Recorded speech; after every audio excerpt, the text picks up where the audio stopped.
Hi there, welcome to the 2N Cancer podcast series. I am Adam Benigni, Ride for Roswell founder Mitch Flynn, and Andrea Gregory, who is the ride director with the Roswell Park Alliance. Welcome. Thanks, Adam. Thanks. 30 years. Woo! Every time I say it, I can't imagine how it must be for the two of you. And Mitch, for you, 1996. I mean, it must kind of hit you 3 decades of this. It's incredible. I just like it when people who weren't born when the ride started come to the ride. Yeah, it's amazing.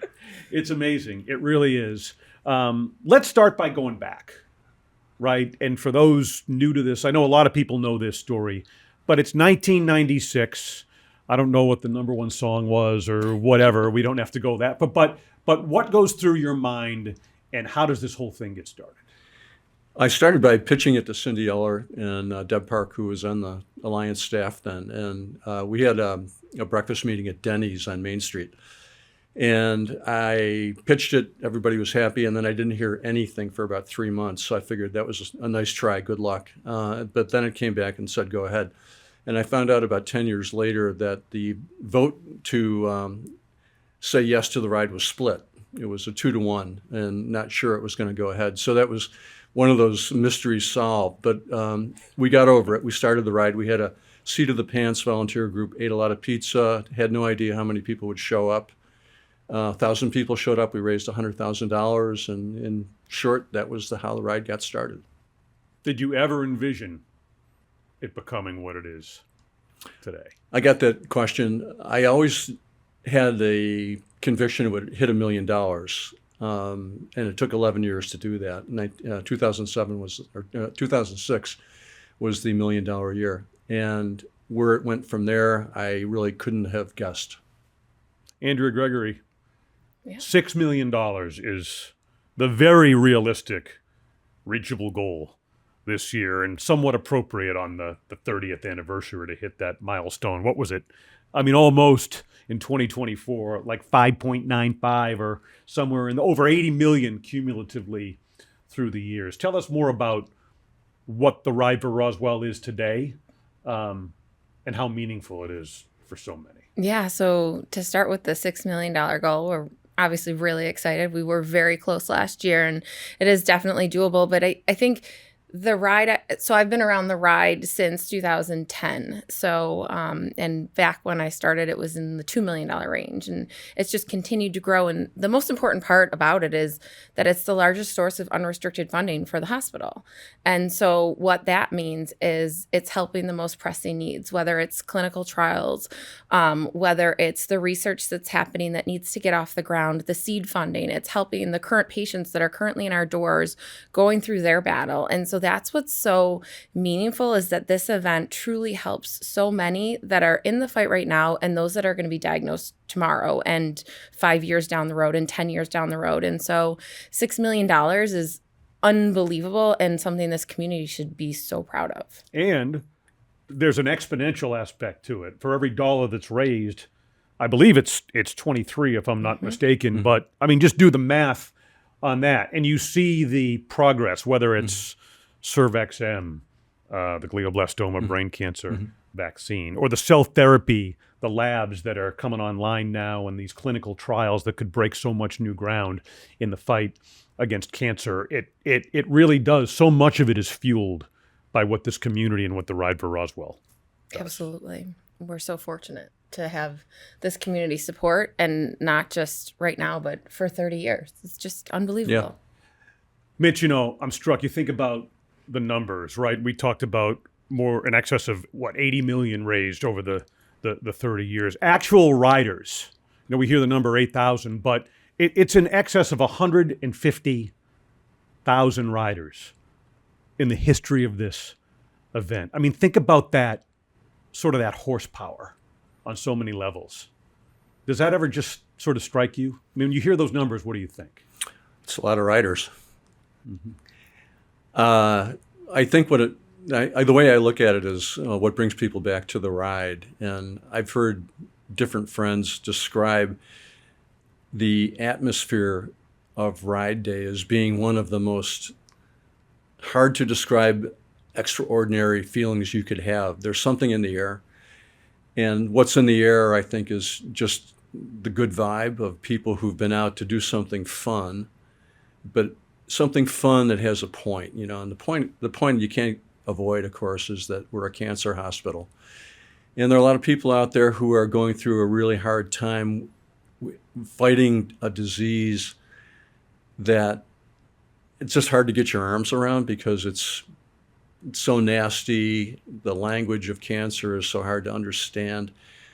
The minor and major things people go through, the minor pain, the major pain, and everything like that. And here you have a good time, a fun day, a way to forget it, a way to turn all that bad stuff into something good. You can fundraise, you can just be with your friends, have fun. That's what brings people back. There's a lot of love in the room is another way to put it. Yeah, I have that reaction, Andrea. It's every year. My wife Lori and I and the group we ride with, we jump in on Dodge, head out east on usually the 65. Anyway, you ride that route how many times during the course of the year? How many weekends or whatever? But the minute it's the same feeling every year when you jump in and you see the colors, the vibe, the pace. There's no mistaking the fact that it's ride day. And it's the same feeling and the same emotion every year. Do you get that? With all the planning and everything that goes into it, do you experience something similar from where you sit? Yeah, I think so. So like the ride is my favorite ride event. The ride event, ride weekend is incredibly meaningful. I think back to my first year and I met this woman and her name was Annalyn and she still rides today. And she was going through treatment and she had her family and her friends there. And I just remember, you meet these people along the way and they just leave a mark, right? Yeah. And I just remember meeting her the first year and being able to kind of watch her story evolve and unfold. She's here every year. I've been here now, this will be my 16th ride, and she's been here for just as many. And to watch her kind of grow up and have a family of her own, and she's gone into the medical profession, that's just something incredible. Another piece of it would be my kids ride now. And it's incredible. I didn't have kids when I started working on this event. I lost my mom to cancer. And this is their way to give back to Angel Grandma that they never knew. So it's meaningful. And to stand there, I like to kind of be up there on the start line and watch as everyone goes out. And then, later in the day, you're at the finish line when everyone's coming back. And to just see the emotional reaction is incredible. And it honestly is my favorite. I'm so moved, and I think Mitch is too, by your emotion in telling that story. No, and so many riders are back for similar reasons each and every year. Yeah. And maybe for someone what is it? Does that epitomize or encapsulate maybe to you what makes this event so special? I think you're giving people an opportunity to make a difference, right? Like I feel like sometimes when people are going through their cancer journey, they feel so unable to do anything, right? And this is that opportunity, this is that outlet to feel like they're empowered and they're able to make a real difference. And I think that's what this event is all about. That's the community. It's coming out. And I've said it to many, like people ask, what is Ride Weekend all about? What is the ride about? And you can't even put it really into words. You have to experience it. It's something you have to experience it to understand it. And there are people that have been touched by cancer in so many different ways. And just to come out on that weekend and feel empowered, like you're making a difference, that's what I feel too. It's just amazing. I appreciate that so much. And so many of us who've been so close to this cause and have lost friends and loved ones. As you move forward, you realize really the only thing you can do beyond that family or initial support is to put the money in the hands of those that can truly make a difference. And I think that's what this event does in a very profound way. Mm-hmm. We're all there for the same reason. You may be riding with a team, you may be riding by yourself, but I think you know intuitively why everybody has come together for this particular very special event. So nobody rides alone.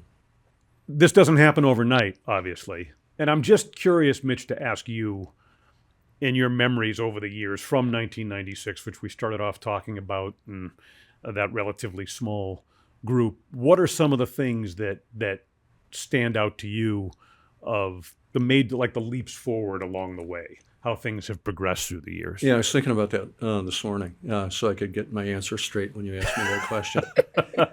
So the first the ride grew exponentially, but it was still modest. It went from 100 to 180, 200 the second year, got up into the 200s, and we were cranking along, doing great until 9/11. And then 2002, right? We had our first down year. The second down year was the pandemic year, 2020. So we survived both those. The milestones that kept us going were starting the Extra Mile Club in 2003, just a casual, somebody came up with a name. I think the first year it was a $750 minimum. The second year it was $1,000. Now it's $1,500. Silver is $2,500. So that's evolved over the years. So the Extra Mile Club was first. Then the Peloton, first year was 2008. And you've ridden in the Peloton, so you know what the experience is like. And that's gone strong ever since. What happened next, which really made the Peloton really stand out, was the opening ceremony. So instead of the Peloton getting up at 4:30 in the morning and leaving here in the waiting for sunrise, we were riding in the afternoon and into the stadium, which was I don't know if you were in that. I was that year or not. That was to me the next major milestone. 2015 was Pathways Park. 2017 was the Torch, and that's now in its, I guess, 6th or 7th year. In 2020, these guys pivoted during the pandemic. I mean, I think you can't really appreciate what that meant. You see pictures now of people wearing masks, riding their bikes, the split start lines and all that stuff like that. So that was a big deal too. And we've had anniversary years in between, not always with the best weather. We had the Canada route in 2015. So our anniversary years have been kind of funny. They've either had a pandemic or 2015 we had a torrential rain. So different. I was going to say at 20, I remember walking in to UB after the ride with. I mean, I think my shoes were like submerged. Yeah. For the 20th anniversary in 2015. Oh, yeah. But there were ducks swimming in the Extra Mile Club once tent. we left Niagara Falls, coming over the rainbow. It was kind of like being in Niagara Falls. It was a deluge, yeah. But I mean, I think it speaks to whether I remember during the pandemic, you raised that, going out of the church in Akron, right? Yeah. Having those rural routes and like small groups of riders to deal with it, yet so much turnout. It speaks to the level of commitment, determination, what represents that same engine that represents all this growth through the years and the passion that people have for it in this community. Don't you think? Yeah, for sure. I mean, the other really significant thing is the community aspect of the ride. There are all the milestones. And just to go back on growth of the ride, though, the other aspect of that I always dig into is how it grew, really starting from the $1 million year, exponentially, where you could graph it, and it was the old hockey stick graph that Malcolm Gladwell talked about in The Tipping Point. Yeah. That it truly amazingly, I mean, you wouldn't know it at the time, but when you look back on it, it was like, wow, we have this epidemic growth. It was really what it is. It went viral, and I think that's the community, people understanding what the ride was about, recognizing it, holding it close to them, and all that goes with it. And then if you drill down into the community part of it, it's all the individuals who came on board who really made a big difference. So Sally Russell from the first year, Blue Hannon, co-chair at one point, Terry Bourgeois, Chris Eberly, John Olson. I'll probably miss a few people here too, but all those people collectively brought their talents and really contributed amazingly to the event. Bill Lozier. Bill Lozier. Yeah, Bill Lozier. So Wester and Bill Lozier obviously are huge too. They came along later. So the combination of individuals and then the collective, the community. Joe Curatola was another one. Mm-hmm. Huge fundraisers. Peter O'Keefe I did not mention. I wanted to mention Peter because Peter was one of the co-chairs and the first person to raise more than $10,000 personally. Which when you look back on it now, you have dozens of people raising $10,000 or more. You've got people raising $100,000 or more. But Peter set the bar. And he was just a big thinker. And I always look back at him as my fundraising mentor, because when I started out, I didn't really know what I was doing. And I was, kind of like, I got this bike ride going and I see you fundraise, but I wasn't really tuned into it. And Peter really changed that for me. And everything about the physical experience of Roswell now, Kaminsky Park, Pathways Park, the artwork, you name it, the smiles you get when you walk in the door. We saw Kim Olson coming in today. She's John Olson's one of the primary volunteers for the ride. Anyway, just smiling faces, service. I know people who've been patients at Roswell, and all they can talk about is how great the care is, how personal it is, how kind it is. So all those things seem to happen all about the same time. The ride started in 96. I think the new hospital went up in 98 or 99. I can't remember the exact year. They blew up the old hospital. There's tape of it out there somewhere if you want to get a cheap thrill for seeing a building come down. But I think part of it is just, it's the lucky coincidence of timing. So the ride came along at the right time. I think the Joyas, Pam Jacobs, all the people who had contacts with the New York State government, all those things built a synergy that I think the ride, a wave that the ride kind of surfed on in a way. Well, it's a great point, because I think so many people talk about that Roswell Park experience, and a lot of them will say this after a diagnosis, and initially the feeling they get is hopefulness. Yeah. And that tremendously positive outlook to set them on their journey. And I feel like what you've created with Ride Weekend, a lot of that emanates through it, whether it be the Friday night celebration of hope or the experience on Ride Day and all of that. I do see that synergy, and I think more importantly, kind of feel it, right, on the day of the ride. Interesting. And so many stories, like that from a collective standpoint. Andrea, from where you sit overseeing this whole thing, which is, I want to commend that. The level of organization, I think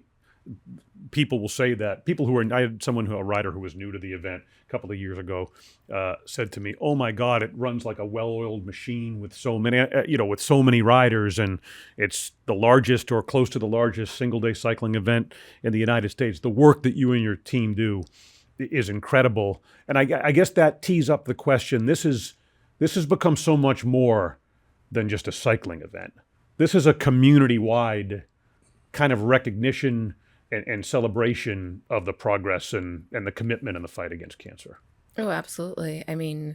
The team we have here is absolutely incredible, and the volunteers that we work side by side with are unbelievable. We have more than 100 volunteers that spend, working with us throughout the year to make this happen. And when you think about Ride Weekend and Ride Day and the amount of people that come through, you were saying we're the second largest in terms of number of riders. We're up in the top 12 in terms of fundraising total, which is unbelievable. I think it's really kind of a fun fact because we're here in Buffalo, and when we talk to our national colleagues about it, they're always like, "Oh my gosh!" And we should all be proud like that, because the things we're doing here are unbelievable. But it's a really dedicated group of people. It's a dedicated group of riders, of team captains, of all of these fundraisers, all of our volunteers. There's so many people that pour their heart and soul into this event that, it's part of them, right? It's part of when you ask people who they are and to identify themselves, they talk about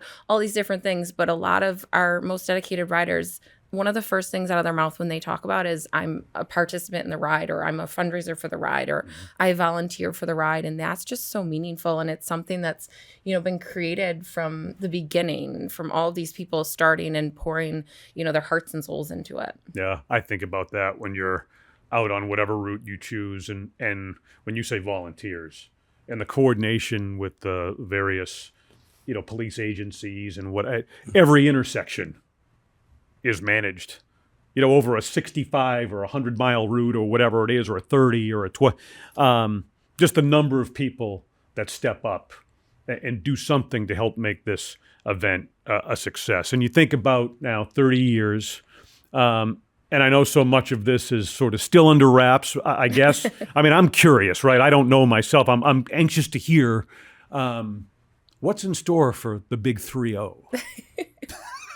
Oh man, such a loaded question. No, I mean, the team's been working behind the scenes for quite some time trying to figure out, it's this huge milestone, and how do we make it fun and a little bit different and add some new elements to this year's event. This podcast is one of those fun things.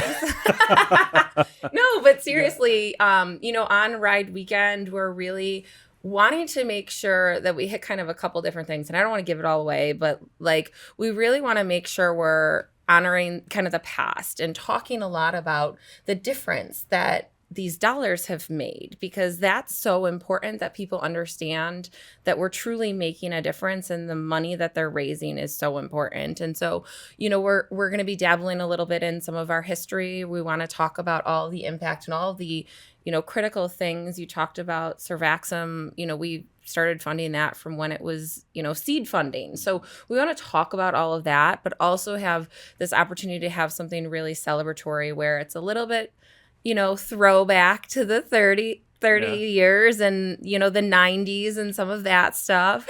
But also taking a moment to really recognize all the people and how far they've gotten us, and, taking the time, we have, I think there's about 15 people on our list that have been around since year one. And so taking a minute to recognize those efforts. But we also realize this might be someone's 8th year doing it or someone's 2nd year doing it. And so we want to celebrate all of that together collectively and just have a great time.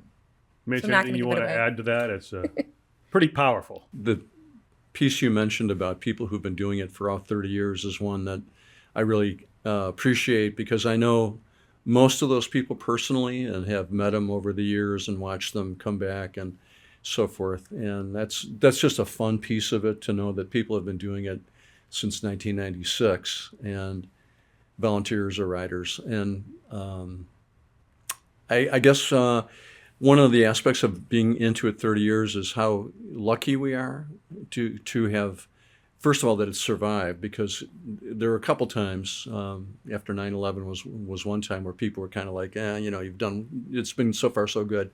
Are we still going to do it? And I think it took some push from the volunteers to keep it moving.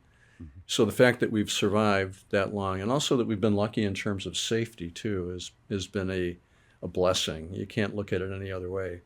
Not everybody's had that good fortune, and so I think we've got good karma for the community.